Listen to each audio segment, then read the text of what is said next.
kalau kita menyadari bahwa kita ini diciptakan, berarti Mas Yahya juga diciptakan. Tumbuhan, hewan, binatang, ini juga diciptakan.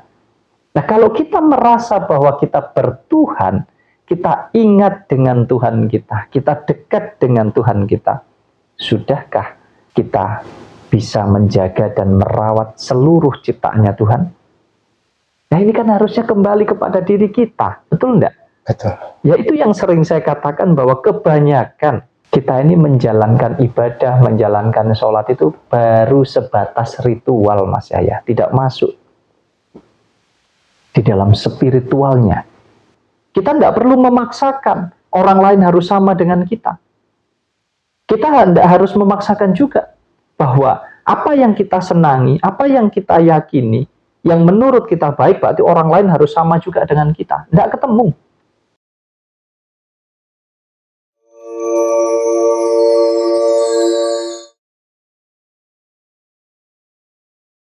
Ada banyak sekali cara kita untuk mendekatkan diri kepada Sang Pencipta. Ada banyak istilah seperti sholat, sembahyang, semedi, bertapa juga ya. Banyaklah istilah-istilah untuk mendekatkan diri kepada Yang Maha Kuasa.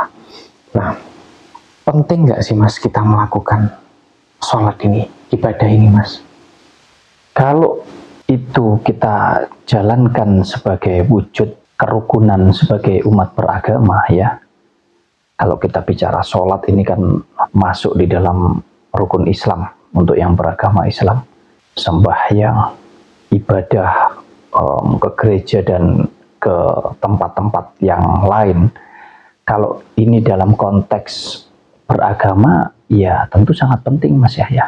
Jadi kita ini menganut sebuah agama ya tentu kita punya kewajiban untuk kita mentaati, menjalankan setiap ajaran-ajaran yang ada di dalam agama tersebut, termasuk tentang perintah dan juga larangannya Mas Yahya. Jadi penting dalam konteks beragama. Iya Mas, ibadah ini kan adalah bisa dibilang perintah ya.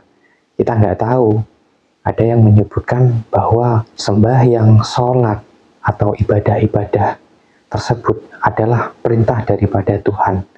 Nah, tujuannya adalah untuk menyembah, Mas. Nah, kira-kira benar nggak sih, Mas? Ibadah-ibadah ini memang diciptakan oleh Tuhan? Apakah memang benar begitu Tuhan menyuruh kita untuk menyembah? Kembali tergantung keyakinan masing-masing. Tetapi sejauh ini tidak ada yang bisa membuktikan bahwa Tuhan itu minta untuk disembah, Mas Yahya. Karena Tuhan bukanlah sebuah sosok, ya, artinya bukanlah sebuah wujud yang seolah-olah kita gambarkan sebagai sosok atau makhluk yang harus kita temui dan harus kita sembah. Apalagi kalau kita bicara tentang ajaran-ajaran yang ada di agama-agama ini kan menggunakan tata cara ya Mas Yahya ya.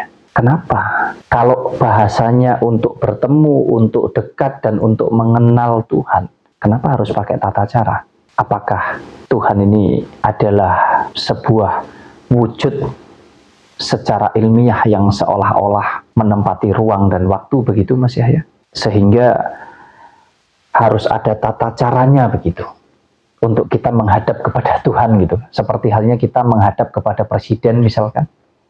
Seperti halnya kita menghadap kepada seseorang yang ingin kita temui begitu Mas Yahya. Kembali lagi kepada keyakinan masing-masing Mas Yahya, karena persepsi tentang Tuhan ini wah luas sekali Mas Yahya.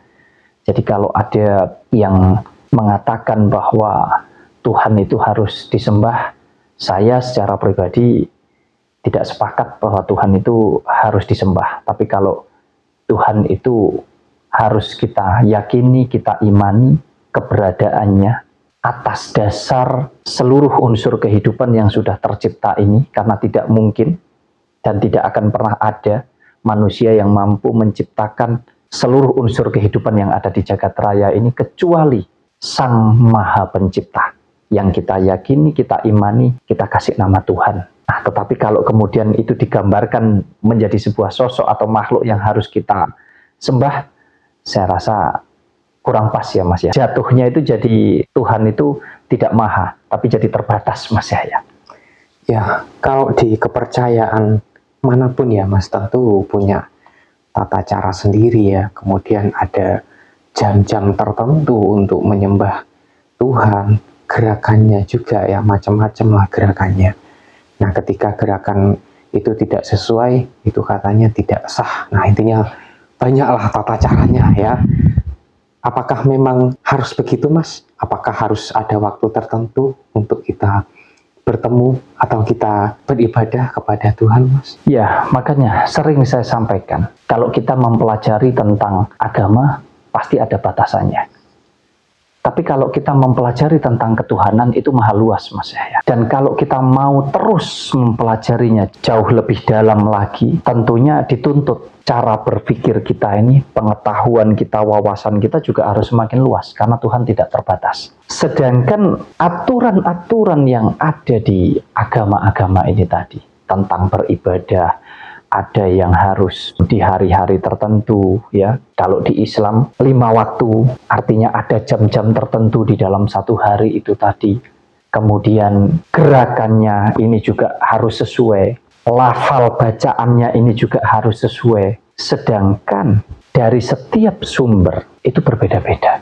Contoh, di negara kita di Indonesia bisa jadi tidak sama dengan orang asli yang ada di Arab sana mungkin, di Timur Tengah sana. Mulai dari gerakannya, lafalnya, bisa jadi berbeda-beda. Bahkan di Indonesia saja, ketika beda orang, ya artinya pemuka agamanya, entah itu kiai, ulama, ya intinya berbeda-beda yang menyampaikan. Atau bisa dikatakan kalau alirannya berbeda-beda, Mas Yahya. Di Islam ini kan juga ada banyak, Mas Yahya. Ya. Bisa jadi antara NU, Muhammadiyah, ya itu berbeda, Mas Yahya. Dari segi gerakannya, ya mungkin lafalnya, membacanya juga berbeda. Jadi ini kan aturan-aturan atau tata cara ya Mas Yahya ya. Di dalam sebuah agama tentu kita tidak punya kapasitas untuk menyalahkan itu. Karena semua punya sumber masing-masing. Nah, kita yang harus bisa menerima sesuai dengan nyamannya kita yang menjalani gitu loh Mas Yahya. Kalau saudara kita nyaman dengan mengikuti ajaran misalkan dari Muhammadiyah, ya kenapa enggak? Sumbernya Muhammadiyah, jangan dibanding-bandingkan dengan yang NU misalkan, dari segi apapun. Demikian pula dengan yang NU dan lain sebagainya misalkan. Nah, apalagi kita bandingkan dengan agama Kristen misalkan, dengan Konghucu, dengan Hindu, Buddha, ya tentu tidak sama Mas ya. Semua punya pakem masing-masing. Justru akan menjadi sempit cara berpikir kita, pengetahuan kita, wawasan kita tentang ketuhanan, manakala kita terjebak dengan aturan baku yang sudah ada di agama-agama tersebut. Kenapa? Ya, seperti yang selama ini dijalankan mungkin oleh saudara-saudara kita Mas Yahya, yang mana mereka hanya terjebak dengan ritualnya saja. Mungkin Mas Yahya juga sering melihat, atau bahkan Mas Yahya sendiri menjalankan ibadah sholat, belum tentu Mas Yahya ngerti makna sholat yang sesungguhnya. Ya Mas, sebenarnya makna daripada sholat ini apa sih Mas?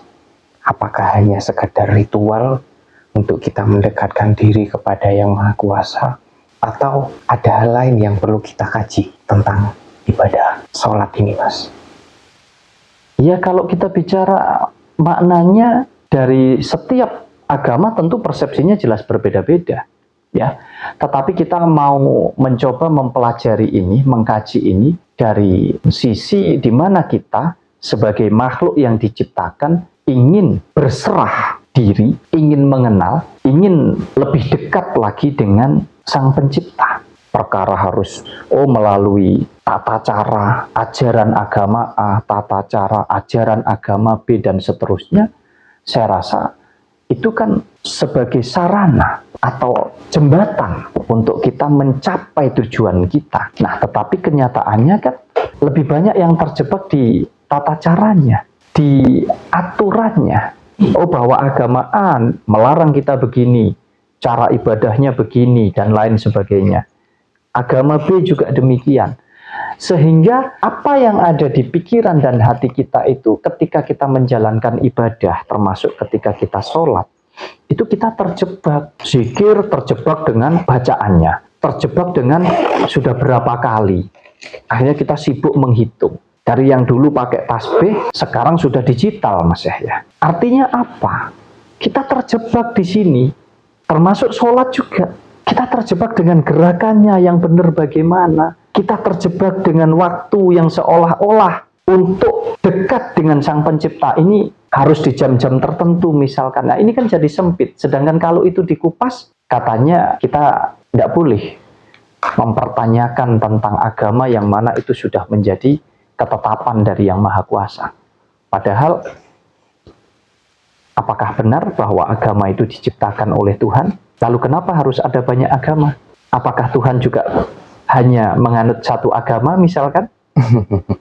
Tentu kan siapa yang bisa membuktikan? Ini sebatas tentang kepercayaan, keyakinan, keimanan. Dan itu sifatnya pribadi sekali. Kita tidak punya hak tentang keimanan siapapun. Kita punya hak keimanan ya atas diri kita sendiri kepada yang kita imani, yaitu Sang Pencipta.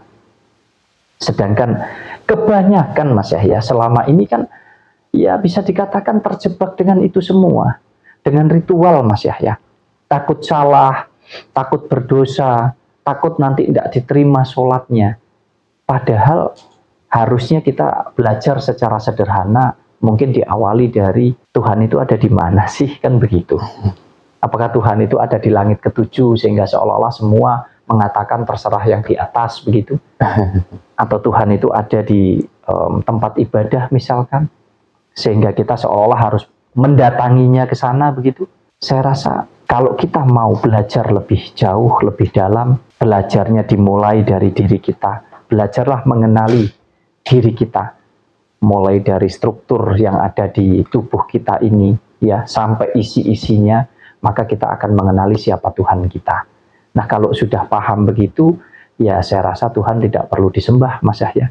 Tuhan tidak perlu pakai tata cara untuk kita dekat dengan Tuhan kita, untuk kita mengenal Tuhan kita, ya. Kalau kita mengenali hidup kita, ya kita mengenal Tuhan kita. Kita mengenali alam semesta ini, ya kita mengenali Tuhan kita. Kita dekat dengan jagat raya ini, dengan semesta ini, dekat dalam arti luas, ya. Berarti kita juga sudah dekat dengan Sang Pencipta, Mas Yahya. Kalau saya secara pribadi meyakini dan mengimani bahwa Tuhan itu ada dimanapun ketika saya meyakini dan mengimani Tuhan itu ada. Artinya Tuhan ada di seluruh unsur kehidupan ini. Kalau di dalam diri kita, ya berarti Tuhan juga ada di dalam diri kita.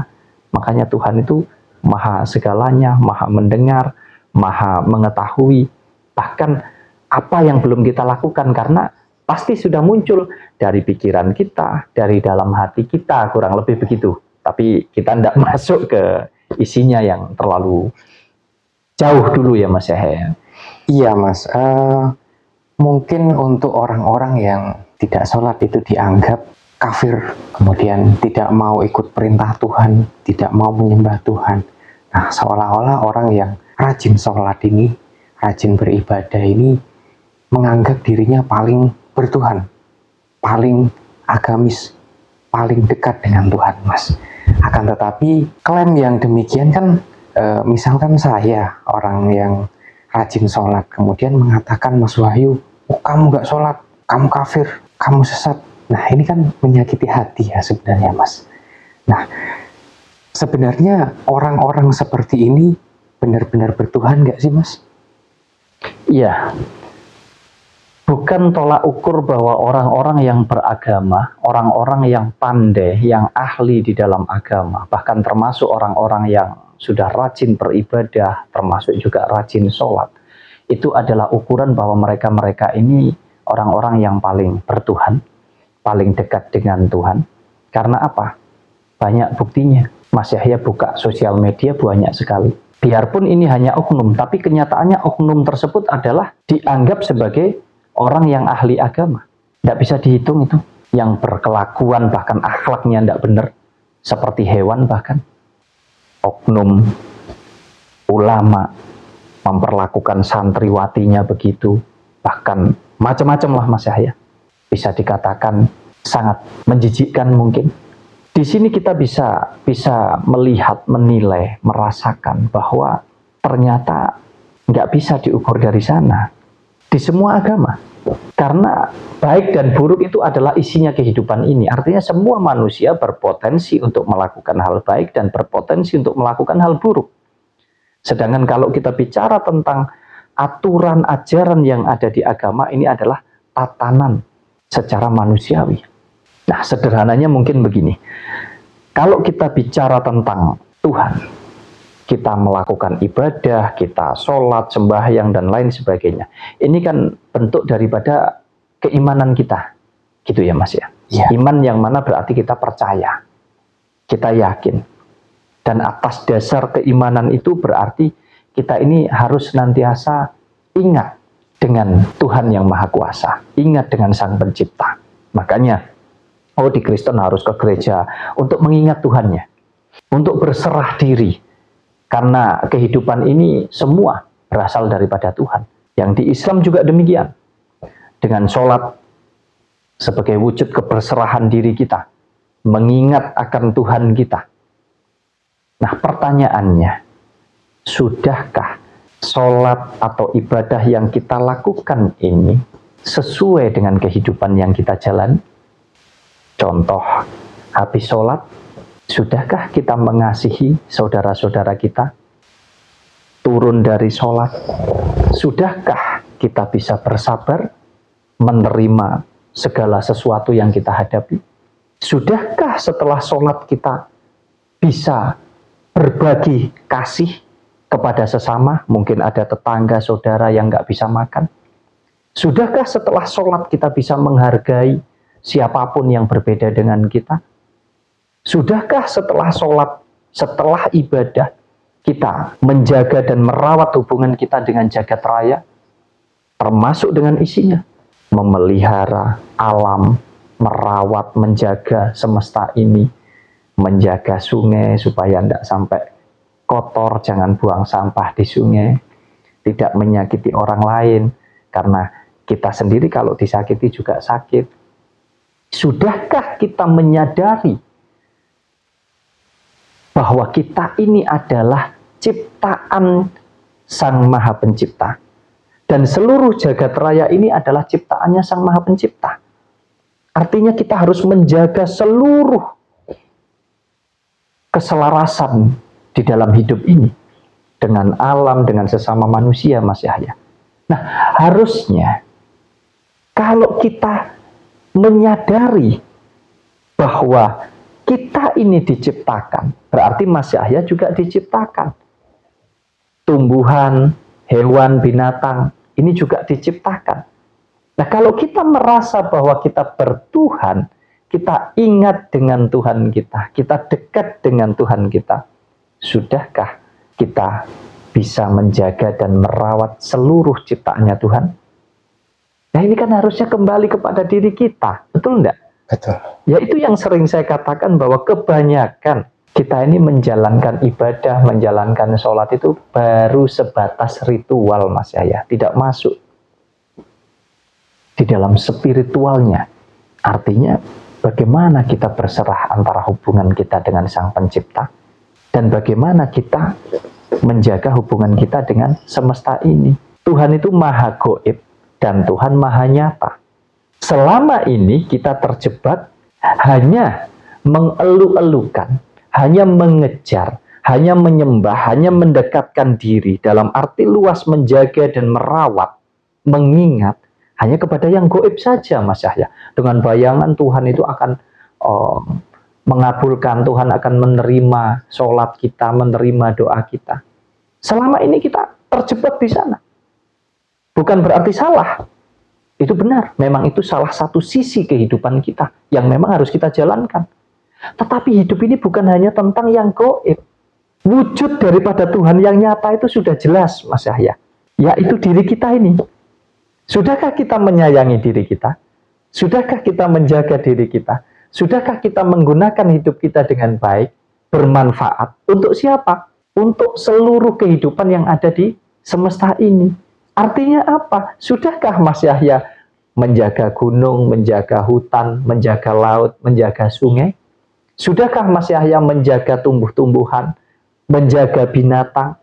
Sudahkah Mas Yahya juga mampu menjaga dan merawat sesama manusia, saling mengasihi, saling menyayangi satu dengan yang lain, apapun perbedaan di antara kita, karena itu kesempurnaan. Makanya Tuhan menciptakan, ini contoh saja, menciptakan dua tangan di tubuh kita ini, ada kiri dan ada kanan. Ini tidak sama Mas Yahya, secara letaknya, betul enggak? Coba kalau tangan kita dua-duanya kanan semua, kira-kira gimana Mas Yahya? Nah, disinilah artinya bahwa semua perbedaan di antara kita itu wujud daripada penyempurnaan. Ada hitam, hijau, merah, kuning, berwarna-warni. Ya kita harus berkesadaran bahwa semua itu sama. Kita tidak perlu memaksakan orang lain harus sama dengan kita. Kita tidak harus memaksakan juga bahwa apa yang kita senangi, apa yang kita yakini, yang menurut kita baik, berarti orang lain harus sama juga dengan kita. Tidak ketemu. Jadi kalau kita bertuhan, mengaku betul-betul bahwa kita ini bertuhan, sadar bahwa kita ini ciptaannya Tuhan, berarti Mas Yahya juga ciptaannya Tuhan. Perlu tidak saya jaga? Perlu tidak saya rawat? Perlu tidak saya mengasihi dan menyayangi Mas Yahya dengan segala halnya? Ke semua ini. Nah, inilah yang harusnya kita kaji di dalam diri kita pelajari tentang kehidupan ini.